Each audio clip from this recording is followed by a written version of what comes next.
Hey guys, how's it going? Master Cal here, and today I'm going to be doing the 22nd video for my 2021 NFL offseason preview series, the Tennessee Titans. So the Titans were able to re-sign the two players that were key to their run to the AFC Championship game in 2019 in Ryan Tannehill and Derrick Henry, and their offense last year was outstanding. Unfortunately, their defense struggled. In particular, they were unable to get after the passer a lot, and the Titans wound up getting eliminated in the wild card round by the Baltimore Ravens.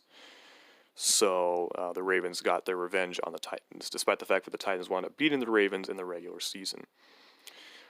More importantly, perhaps, the Titans also lost offensive coordinator Arthur Smith as he took the Atlanta Falcons head coaching job. He was one of the more hotter coaching candidates of this cycle. So we will see if the Titans can still play at a high level and if they can fix their needs, especially on defense.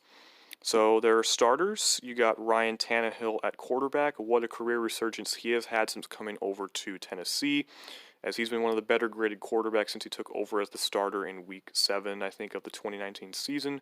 And again, the Titans' offense was one of the best in scoring offense last year.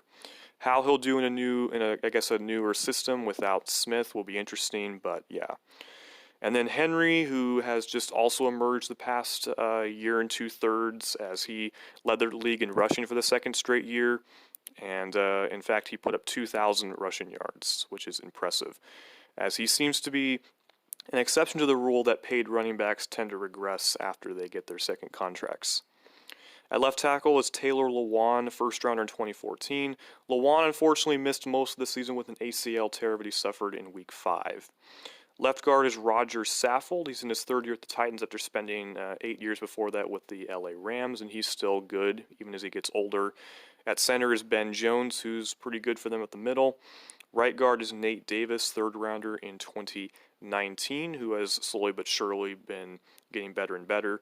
And then right tackle is Dennis Kelly, who fared well as the starter, full-time starter last year as he came in to replace the departed Jack Conklin. The Titans used their first-round pick last year on Isaiah Wilson, but he had a disastrous rookie season in between off-field arrests and being placed on the COVID list more than once and having poor work ethic and being suspended by the team, and it sounds like the Titans might be trying to deal them away. So we'll see what happens with him. Wide receiver, you got A.J. Brown, second rounder in 2019 out of Ole Miss, who has been outstanding. He's an excellent route runner. He's got speed, and he's one of the more dangerous slot receivers in the game. Next to him is Cameron Batson, a former undrafted free agent who's been on and off of practice squads for Tennessee, and who brings some speed to the table. And then in the slot is Adam Humphries, who was mostly a disappointment in his 2 years as a Titan after coming over from a pretty successful stint with the Tampa Bay Buccaneers, and as a result, Tennessee released him for cap savings. They currently do not have a tight end under contract, which is important because tight end is such a centric part of that offense. On the defensive side, you got Jeffrey Simmons, their first rounder in 2019. Simmons was a top 10, arguably a top 5 pick, but he suffered an ACL injury in pre-draft workouts, which caused him to slide all the way down to the Titans, who picked 19th there, and Simmons has been a steal for them. He impressed as a rookie, and he's played even better this year. Now, they don't have a whole lot of support for him as far as pass rush, so they're going to have to find somebody to kind of help him out and take some of the burden off of him. And then you got Larrell Murchison, who was a fifth rounder in 2020 out of NC State. There was some hype about him in training camp, but it didn't really translate over into the regular season, and he was a healthy scratch for some time. And then next to him is T.I. Tart, an undrafted free agent who found his way into the playing time rotation. Linebackers, you got Harold Landry, second rounder in 2018 from Boston College.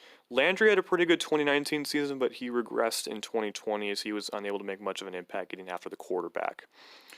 Inside linebackers, you got Rashaan Evans, first rounder in 2018 out of Alabama. Evans will be an interesting case on whether to pick up or decline his fifth-year option, as he's solid but not outstanding. Next to him is David Long, sixth rounder in 2019 from West Virginia. The Titans actually took him when they traded with the Dolphins for Tannehill back in 2019. It was a pick swap, and that sixth rounder that Tennessee got along with Tannehill to take on that contract That is who it has turned into. And Long has actually done fairly well for himself, both on defense and on special teams. And we'll see if the Titans have confidence in him as a full-time starter or if they want to add somebody else there. And then off the other edge is Derrick Roberson, an undrafted free agent of the Titans in 2019, who showed some flashes as a rookie. Didn't contribute a whole lot, though, this year. In the secondary, you got Malcolm Butler, obviously the Super Bowl hero for the Patriots in 2014, who has been okay-ish for the Titans. Hasn't been great, but not terrible either. Next to him is Christian Fulton, second rounder in 2020 at LSU. There was a lot of expectations for him, but he didn't play a whole lot, and he underwhelmed. And then in the slot is Adoree Jackson, first rounder in 2017 out of USC. Jackson played pretty well his first 2 years, but the last 2 years he has struggled with injuries, and I could very well see Tennessee rescinding the fifth-year option or restructuring it. And then at safety, Kevin Byard, third rounder in 2016. Byard briefly was one of the highest paid safeties in the NFL, and he's still playing pretty good. And then next to him is Kenny Vaccaro, former first-round pick of the Saints, who's done pretty well as the number 2 safety in Tennessee. The Titans don't have a long snapper or a kicker under contract at the moment. Or, well, I guess since the season ended. And then at punter, you got Brett Kern, who is one of the better punters in the game. And when Kern did not play, his absence was felt by the Titans special teams unit. So taking a look at their free agents, you have Jadeveon Clowney, who was a late signing by the Titans after training camp, but unfortunately didn't record a single sack before he suffered, I think it was a core injury. Defensive tackle Daquan Jones, wide receiver Corey Davis, who had a breakout year last year and might cash in elsewhere in free agency. Kicker Steven Gostkowski, obviously a longtime Patriot. Tight end Michael Pruitt, swing tackle Ty Sombrilo, defensive lineman Jack Crawford, linebacker Darren Bates, long snapper Matt Overton, offensive tackle Marshall Newhouse, linebacker Nick Zubnar, running back centerist Perry, tight end Jeff Swaim, linebacker Will Compton, cornerback Ty Smith, starting tight end Jonnu Smith, running back Donta Foreman is a restricted free agent, wide receiver Caleb Raymond is a restricted free agent, cornerback Desmond King, who they picked up at the trade deadline from the Chargers, starting linebacker Jayon Brown, tight end Anthony Ferkser is a restricted free agent, guard Jamil Douglas is a restricted free agent, defensive lineman Matt Dickerson is a restricted free agent, safety Josh Kalu is an exclusive rights free agent, fullback Kari Blasingame is an exclusive rights free agent. Tennessee has agreed to re-sign him as of a couple of days ago.